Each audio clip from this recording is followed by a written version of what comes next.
வணக்கம் தோழர்களே. இன்றைக்கி நம்ம கிறிஸ்மஸ் சீசன் வந்தாச்சு.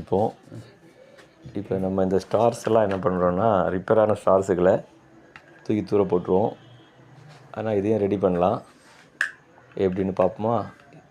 இதில் பார்த்திங்கன்னா இந்த கார்னரில் ப்ரெஸ் பண்ணி வச்சுருப்பாங்க. எல்லா கார்னர்லையுமே ப்ரெஸ் பண்ணுற மாதிரி ப்ரெஸ் பண்ணி லாக் பண்ணியிருப்பாங்க. இப்போ நம்ம இதை எல்லா கார்னருமே லாக்கை ஓப்பன் பண்ணுறோம்.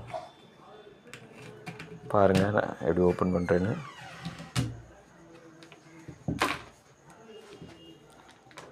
பார்த்தீங்களா?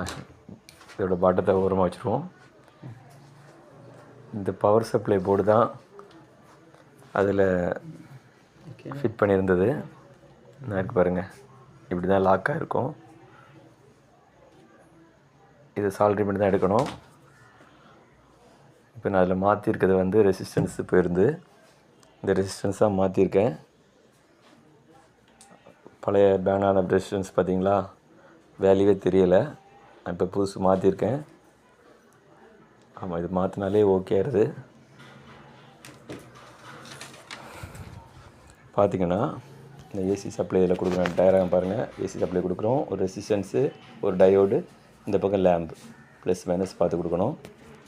இதில் அந்த ரெசிஸ்டன்ஸ் வேல்யூ பார்த்திங்கன்னா 220 ohms போட்டிருக்கேன்.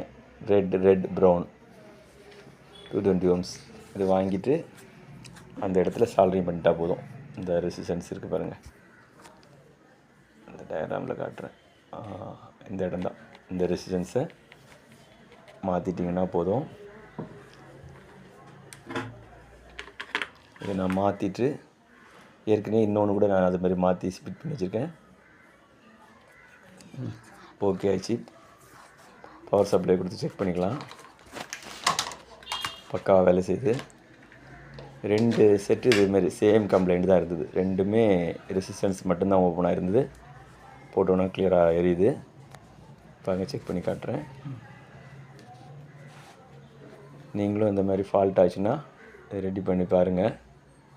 ஏதாவது டவுட்னா எனக்கு கமெண்ட் பண்ணுங்கள். எலக்ட்ரானிக்ஸ் சம்மந்தமான சில விஷயங்கள் உங்களுக்கு டவுட் இருந்ததுன்னா இதாக இருந்தால் எனக்கு கமெண்ட் பண்ணுங்கள். நான் உங்களுக்கு வீடியோ போடுறேன்.